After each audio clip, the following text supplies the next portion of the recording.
சீரியல்களின் full எபிசோடுகளை Sun டிவியில் ஒளிபரப்பான உடனே எக்ஸ்க்ளூசிவாக சன் நெக்ஸ்டில் மட்டும் ஃப்ரீயா பாருங்கள்.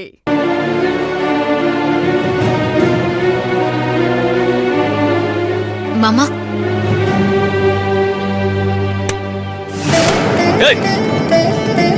நீ எதுக்கு இங்க வந்த? உன்னாலதான நான் வீட்டை விட்டு வெளியே வந்தேன்.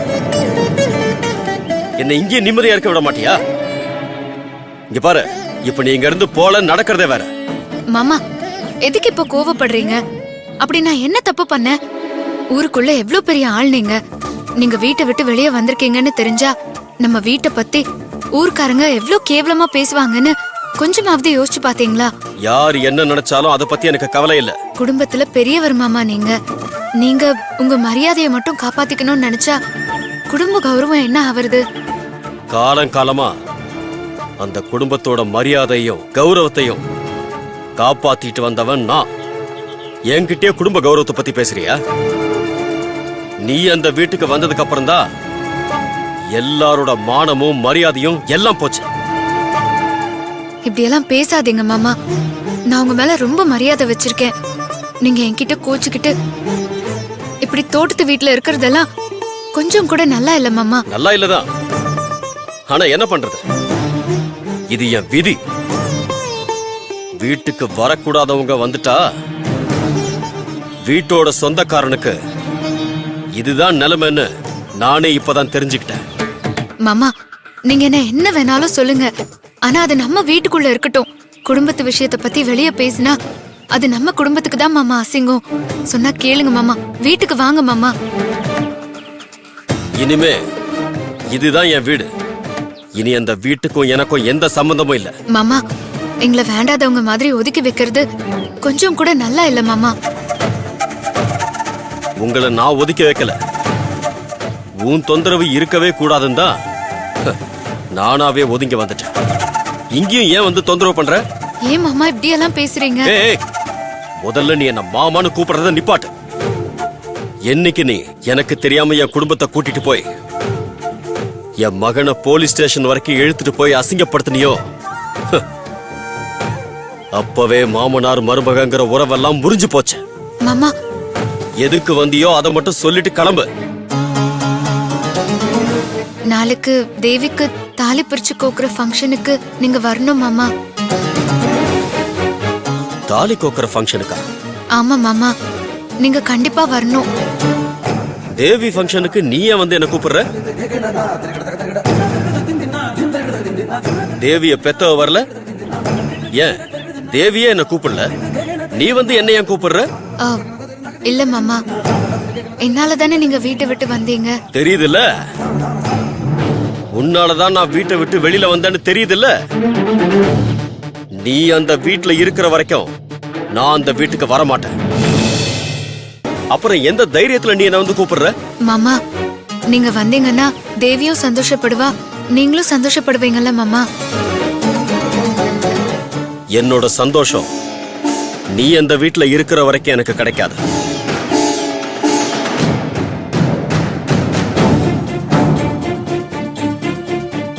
என்ன சைலண்ட் ஆயிட்டீங்க? நீங்க கிளம்புங்க. இனிமே நீங்க என்ன எதுக்கும் கூப்பிட வரக்கூடாது, புரியுதா? மாமா, நாளைக்கு ஃபங்க்ஷனுக்கு மட்டும் ஒரே ஒரு தடவை வாங்க மாமா. அதுக்கப்புறம் நான் உங்களை தொந்தரவு பண்ண மாட்டேன் மாமா. அதுவும் எனக்காக நான் சொல்லல, உங்களுக்காக தான்.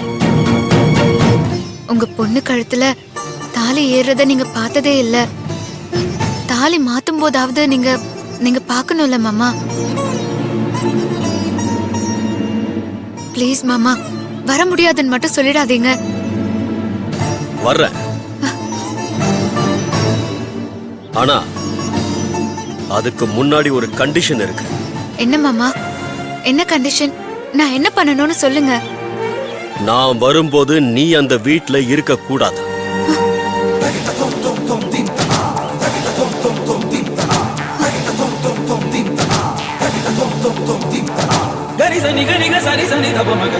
இதுக்கு நீ ஒத்துக்கிட்டா நான் வரேன்.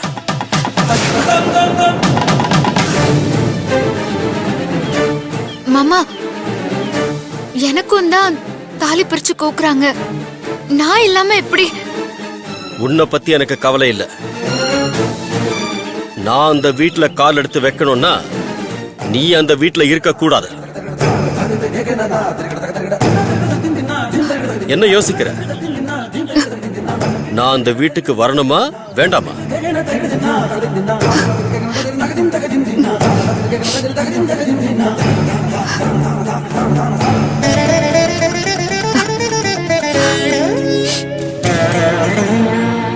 சரி மாமா, நான் உங்க கண்டிஷனுக்கு ஒத்துக்கிறேன்.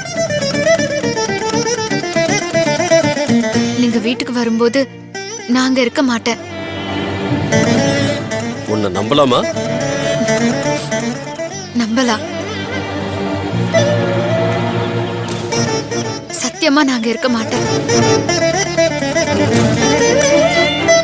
ஓ,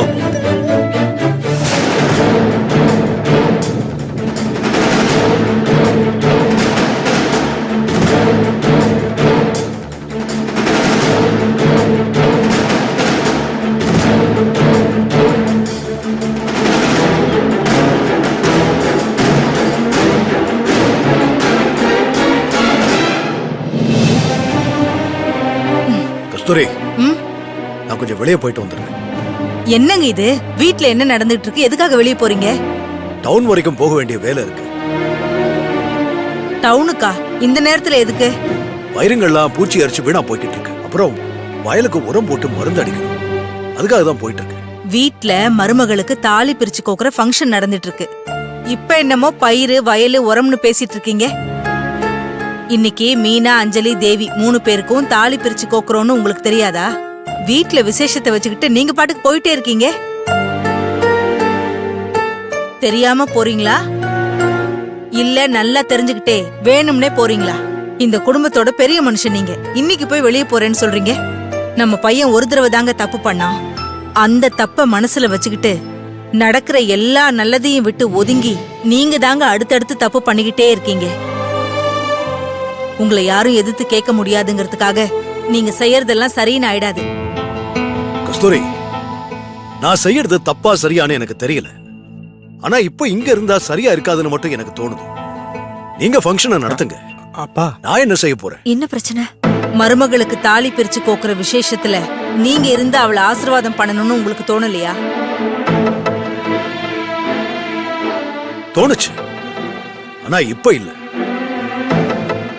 அன்னைக்கு என் மகனுக்கு கல்யாணம் பண்ணி வைக்கணும்னு ஊரை கூட்டி கோயில்ல கல்யாணம் வச்சேன் பாத்தியா? அன்னைக்கு தோணுச்சு.